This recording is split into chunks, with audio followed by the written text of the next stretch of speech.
another episode of Blessings Astrology. This one's a bit of a loaded thing.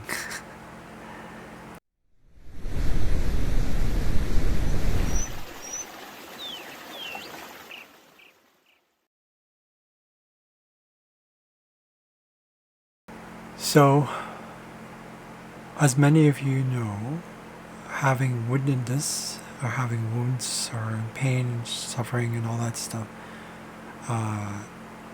is, we know that it's, many of us have heard and known or experiencing or have experienced that it's all part of life. Without it, we don't know pleasure, we don't know life itself, right? And this is where Chiron comes in. I wanted to kind of squeeze this in after Saturn because it's just like I'm doing these things out of the events of what happens, more naturally. Because I have many ears, as you might know. So, and ever since I was diagnosed with it, swimming has become hard, or rather, not hard. It was challenging before, and I was on medication. Pardon the sounds here. I was on medication. I was on, I think, Covercell Plus. It's a diuretic. It's a kind of, there's a description about it. And apparently it takes away sodium, excess sodium and stuff like that. So it's a water pill, but it's a prescribed water pill. It's not on the counter. And I basically been having, it was great until 2020, and then the pandemic came and I stopped going swimming. I kind of gradually weaned myself. I had this feeling that I had to wean myself off from typical 6 days a week to I literally cut it down to maybe 4 times a week around 2019, and then once a week, and then finally I hardly went, and then by the time March hit, I just stopped going. And it stopped from there, and I also stopped taking the medication because I wanted to feel more natural. I wanted to, I didn't know that it was at that time. I thought I actually quit earlier because I looked at the last, I'll show you what I did. This is Covercell Plus. I have it in my old swimmer finis, with profile goggles. I put it in this one. And this is the medication. Covercell Plus right here. I don't know if I'm allowed to show this here on camera, but we'll see how it goes.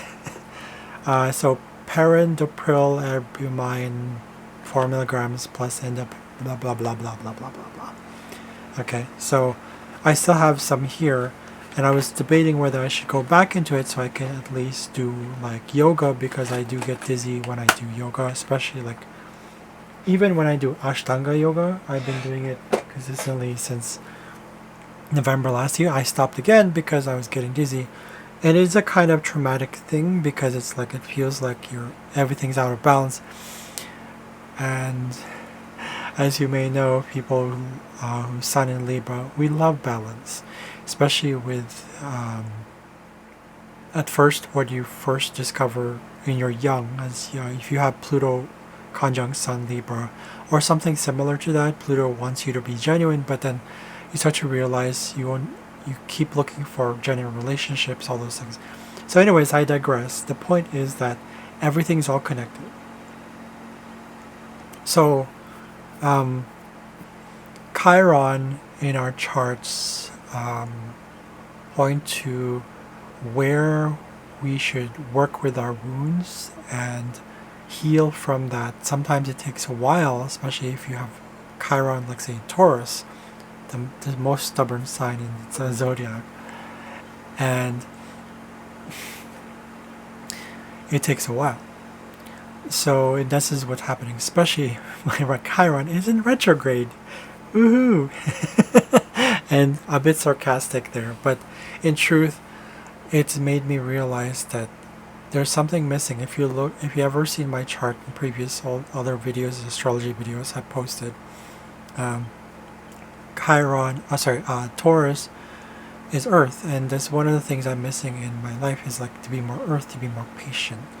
I have fire, That's more, I have more air than water than fire, but I'm lacking a lot of earth. So what that means is I need to learn how to be more patient, slow down. So going back to swimming might be just for like for fun, like the typical wading, like not the athletic type, but still have an active sort of lifestyle, but not focus on the goal, being present with just activity or just having fun with everything, not just activity itself, not just sports, not just life itself in general. That includes creativity. Right? So Chiron in my chart is actually retrograde in Taurus, 10th house. So a lot of that reputation stuff. We used to call it the loss of possession, the loss of worth, the loss of specifically loss of worth and reputation, the ego. So a lot of that is being affected. And because it was in Taurus, we look into Venus. Venus was in Virgo in the second house. So a lot of it is like that. But it's also trying to it. So I know how to work with this progress. I know this process. It takes time. And so while I'm healing, technically, because this is the earthly self, my higher self, my spiritual self, no, it's already complete. There's nothing to it. But the healing takes a while because we are in third dimension. This is the body. This is physical. This is matter. And then this points back into like the earth stuff. Something that I'm missing. I usually find that this is why I kind of don't get along with earth signs.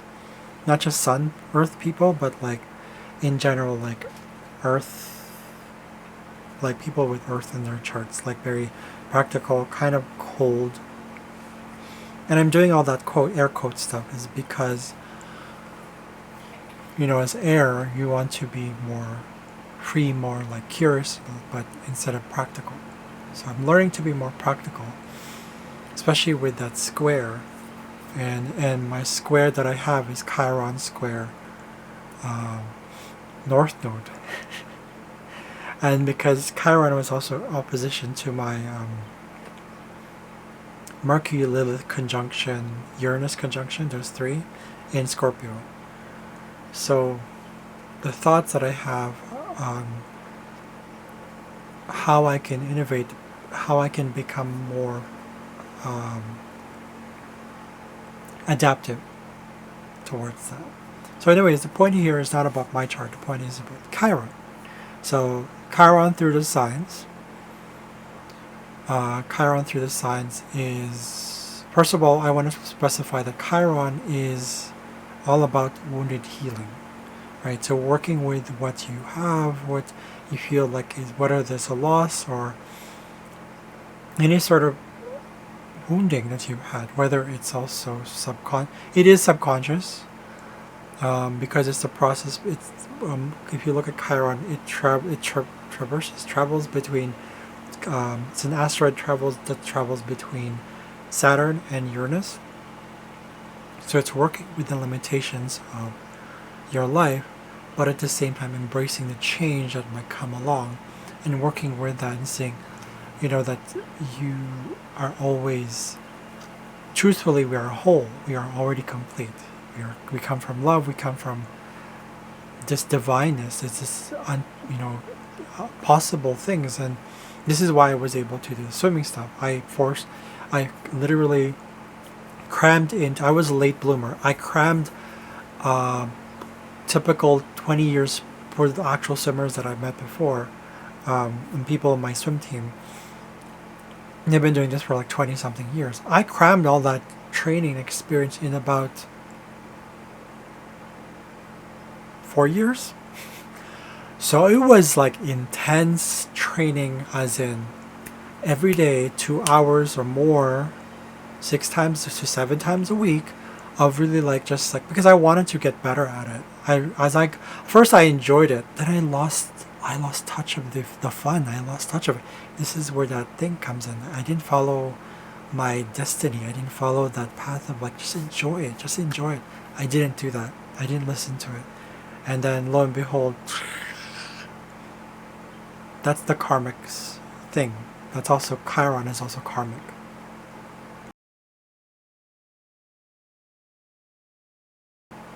So going to the signs with Aries, it's typically people who are Chiron in Aries, whatever the aspect may be, specifically just Chiron in Aries, is the loss of identification, the loss of where you are in life, where you want to be, where you see yourself going, kind of just really the identification, and also like probably loss of something physical, like your body, maybe also your health. It's very similar to Taurus, but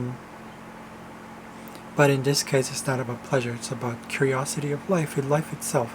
Just going. It's also probably woundedness in leadership. Probably like you feel like you have no place to be in charge of your life. It could be depending on the house it's in.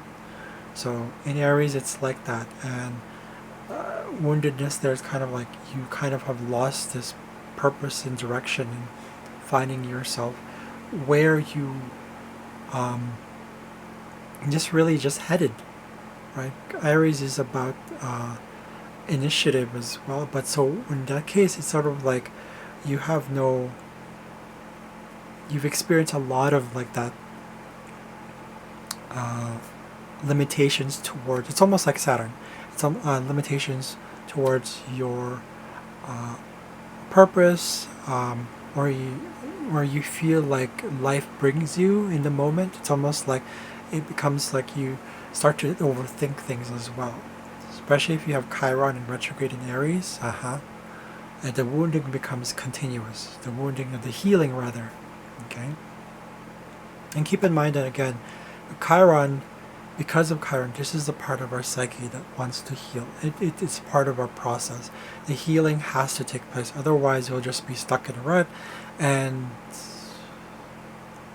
it'll just be chaos. That's actual chaos. If you're not healing, that's chaos. Okay? Or if you haven't even started it. And healing takes time. It's a process. It's not just like I have grade, I got an F in this, next time I got a D, then I got a B. No, I'm a student, I'm done, I'm finished. No. In this third dimension, we're not done. It's a continuous learning process. And this is, as Dolores kind of said, life is a school. Especially Earth is a school. It's dense. It's a dense school. So definitely working with the matter itself. Now Chiron going into Taurus, I've already mentioned this. The loss of wounding in possession, material things, money, specifically worth itself, and also like what gives us pleasure, things that makes it easy for us. That's why we have the possessions, like tools, right? So people who have this, like myself, most likely experience it, the healing through like a lot of like things that you lose. For me, it's like it's been ongoing, and because of this awareness that I've been able to bring to it, it's okay to lose things more often now, and it's totally fine. I've lost many, or the reputation itself, because mine is the 10th house. So a lot of this is loss of worth, what you value in terms of what you have, whether it's figurative possession or literal possession, or figurative money, literal money, freedom, right? Figurative worth or literal worth. It doesn't matter, right? So it's all about that story. Chiron in Gemini is like the third house. The signs actually kind of they're connected to their houses. So Chiron in Gemini is definitely possibly maybe wounding in the loss of a sibling, specifically like that kind of communication, that sort of like connection, right? That's Gemini. It's a connection thing. This is the first start. This is the first part in our lives where we start to experience connection. This is why our siblings are our first friends. So maybe wounding in that, maybe the relationship didn't go well, maybe they did pass away, or there was loss in it.